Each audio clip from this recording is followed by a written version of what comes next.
I know, you're probably wondering why I have this horribly wide out zoom showing off just a mess of a reloading room. Well, it's because I don't know how else to show off my new toy here. So this is my trusty Dillon case feeder. And if you don't recognize this, this is my Lee APP, which is very quickly becoming my favorite little shortcut for certain steps. You've probably seen the video where I have done decapping on this. I am now using this for decapping and for using my expander gauge pin on, because it does really speed up the process. And what speeds it up? This whole thing. So now I have my case feeder connected down to my APP press. I wanted to show you just the whole overall thing before I get a little closer and show you the components. But just know, and I'll put a link in the description below, all of this is accomplished by a really cool $45 part that is available on eBay. And the guy just 3D prints them. He's out of Utah. I have no idea who it is. All I know is best 45 bucks I've spent in a long time. It comes with a really cool adapter that pops right into there. I'll show you guys in a minute. A really nice spring section, and it attaches right to the tube that the APP has. And it is allowing me to just knock out brass like crazy. And again, these are steps where I am less concerned, with absolute, perfection, because running the expander mandrel on this, it's not going to affect my concentricity to any point that's going to matter. And for decapping, it doesn't matter. Now, I think I'm probably done doing steps on this because there's really nothing else I would do. I wouldn't seat bullets on it. I certainly wouldn't size on it. But I will tell you, for decapping and for expanding brass, this thing is amazing. And being able to port over my case feeder to it has just made a world of difference. You can see over here, I still have my amp mate and everything. And the way the stand is built, I can just swap it back and forth really easily. So let's get a closer look at why this, or I should say how this is working.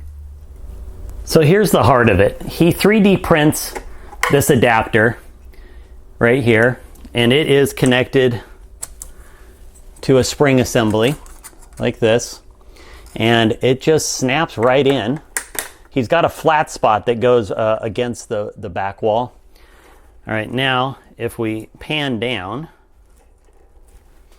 okay, so give me a second here.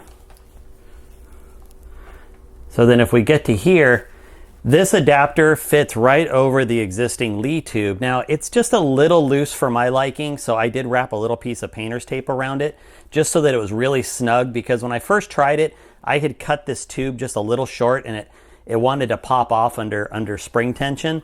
But even without that, I think it's just nice running a piece of tape because it fits really nice and tight.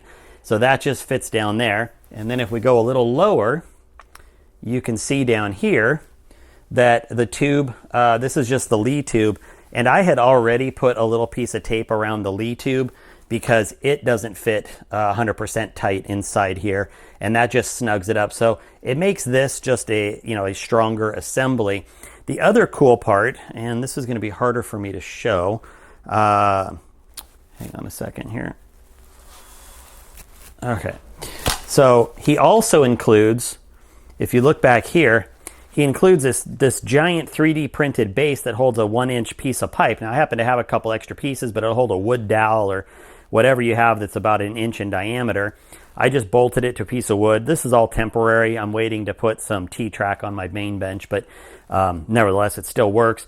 All I did was measure out this pole to this gap here in terms of the pipe, coming down pretty vertical. He's just got some nice little thumb screws built in that are just there to hold it. You don't want to over tension these because they are 3D printed. You could crack them or strip them out. But I just screwed that down, put in my piece of pipe, and then if we go back up, that 1-inch pipe just fits perfectly underneath the Dillon case feeder, and so that just completes the whole system. I will just show you real quick how well this thing works, and it's going to be a little noisy with it clicking around, but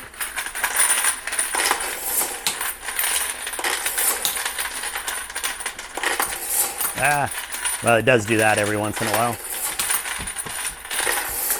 Some of that's because I have wobble in this wood that's holding it.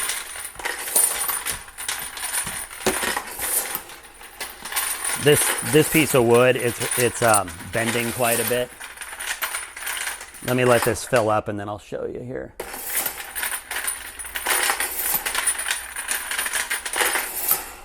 All right, so that's a few pieces. Let me just throw a couple more in here.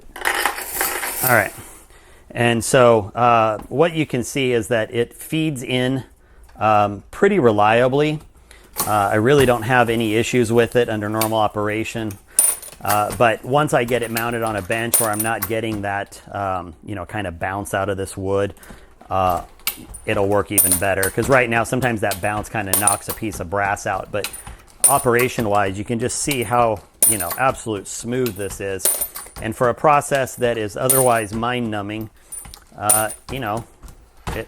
it just bangs it out. I mean, this is about, I don't know, 2 minutes worth of brass, 3 minutes worth of brass. So, I don't know. I just was having so much fun. I had to make a video on it real quick. So I'll put a link in the description. Again, I don't get anything out of it, but I ordered it off eBay just like you guys. And if you want to do something that helps automate it, if you have one of these APPs and you have a case feeder sitting around, seriously, best $45 you'll spend. So there you go. Hope you're having a good day. Talk to you later.